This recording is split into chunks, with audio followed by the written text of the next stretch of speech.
आप लोग। आइए हम लोग राजस्थान वाला क्षेत्र यानी कि भारतीय मरुस्थल को यहाँ पे डिस्कस करने जा रहे हैं, क्योंकि हमने अभी तक मैदानी भागों को देख लिया है और इसके बाद हम जो पश्चिमी क्षेत्र है यानी उत्तर पश्चिम जो है वहाँ पे जो भारत में पाए जाने वाला मरुस्थलीय क्षेत्र है जिसको हम थार मरुस्थल के नाम से जानते हैं, उसको यहाँ पर हम बेसिकली डिस्कस करेंगे। ठीक है, और इसी में क्या डिस्कस करेंगे, तो जो मरुस्थल है और इसमें जो पाया जाने वाला मैदानी भाग है यानी जिसको हम राजस्थान के मैदान के नाम से जानते हैं, उसको भी हम इसी भाग में देखेंगे। तो आइए शुरू करते हैं। क्या है मरुस्थल? तो मरुस्थलीय प्रदेश वो क्षेत्र है जहां पर पर्याप्त जल नहीं होता ताकि वनस्पतियां अच्छे से विकास कर सकें। तो मेनली हम जो 25 सेंटीमीटर या फिर इससे कम वर्षा वाला जो क्षेत्र होता है, इसको हम किसके नाम से जानते हैं? तो इसको हम मरुस्थलीय प्रदेशों के नाम से जानते हैं, क्योंकि ये वर्षा की मात्रा पर्याप्त वनस्पतियों के विकास में सहायक नहीं होती है। तो इसलिए यहाँ की भूमि कैसी है, जहाँ पर जल नहीं होगा तो भूमि कैसी होगी? तो रेतीली होगी। तो जो मरुस्थलीय क्षेत्रों की विशेषता क्या है? तो 25 सेंटीमीटर से कम वर्षा वाला क्षेत्र और रेतीली भूमि। ठीक है, तो ये रेतीली भूमि, ठीक है, ये जो रेतीली भूमि है ये क्या करती है?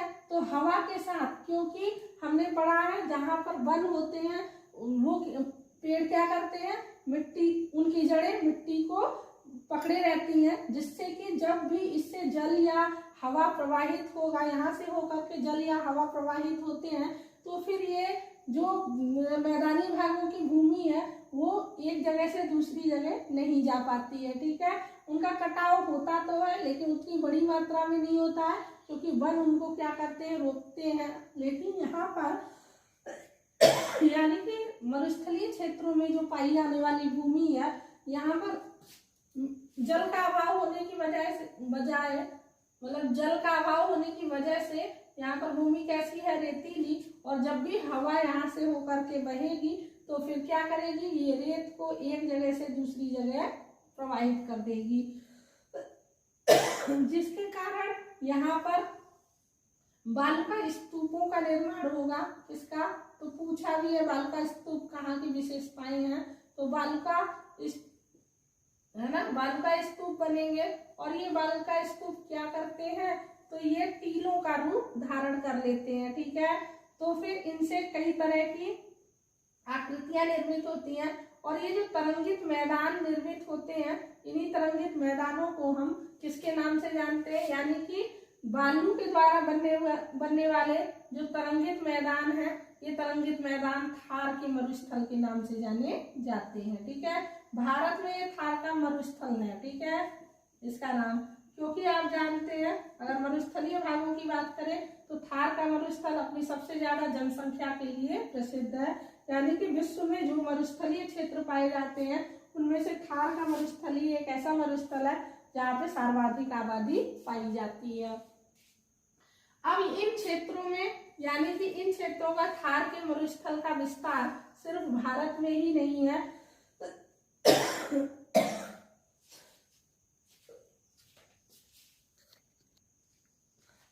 थार के मरुस्थल का विस्तार सिर्फ राजस्थान वाले क्षेत्रों में ना होकर के राजस्थान,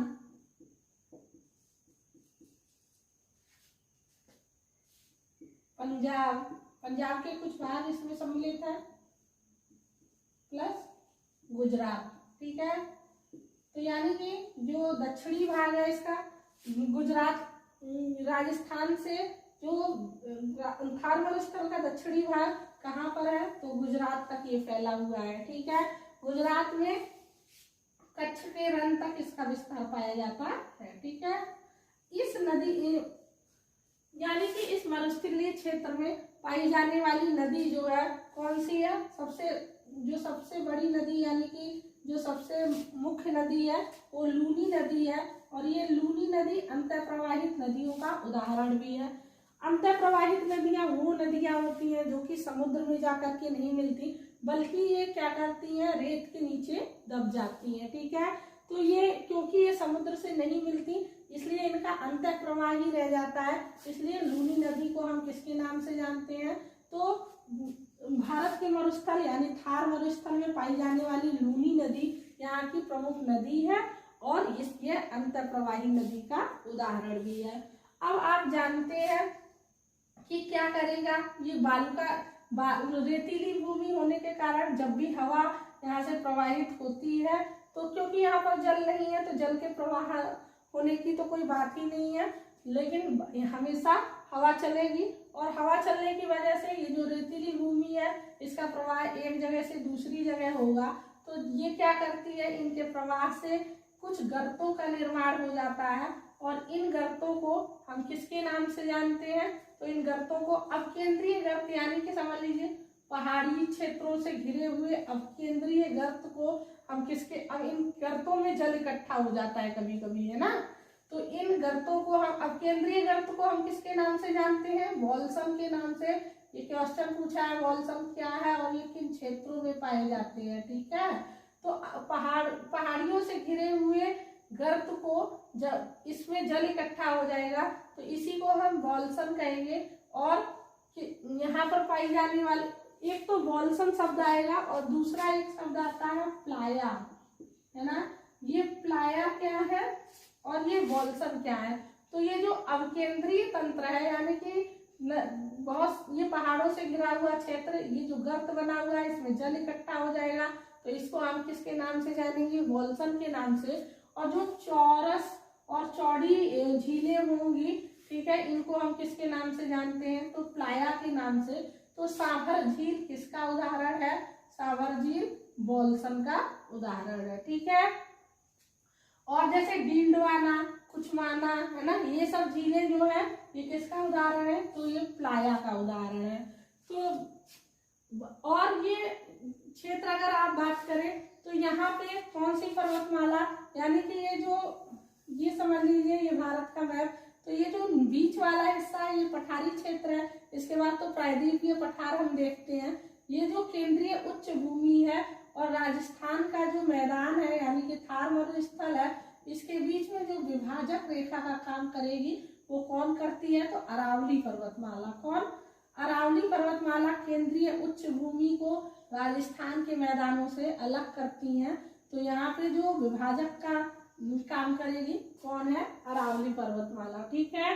तो भारतीय मरुस्थल में ये जो मेन टॉपिक थे, अभी रेतीली भूमियों में कौन से पेड़ पौधे पाए जाएंगे? तो यहाँ पर वनस्पतियों का बहुत ज्यादा विकास नहीं है, फिर भी आप यहाँ पे बबूल, है ना, बबूल, कीकर,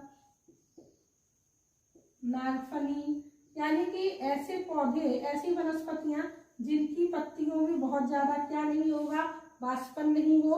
यानी कि पत्तियां कैसी होंगी? तो बिल्कुल पतली पतली, क्योंकि पतली पत्तियां जो होती हैं वो, या फिर कांटेदार पत्ती वाले कांटेदार पेड़ जो है इन क्षेत्रों में पाए जाएंगे ताकि वाष्पन कम से कम हो सके, क्योंकि जल का अभाव है।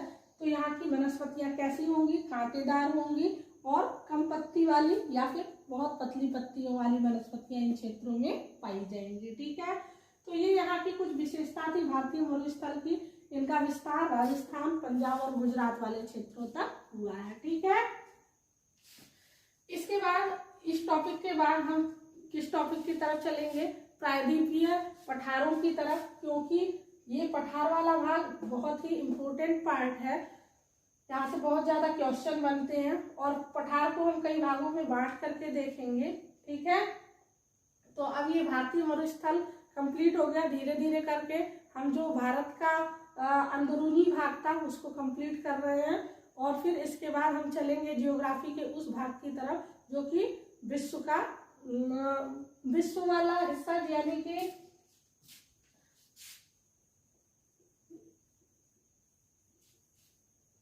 यहाँ पे एक चीज बताना मैं आपको भूल गई हूँ, वो मैं बता देती हूँ।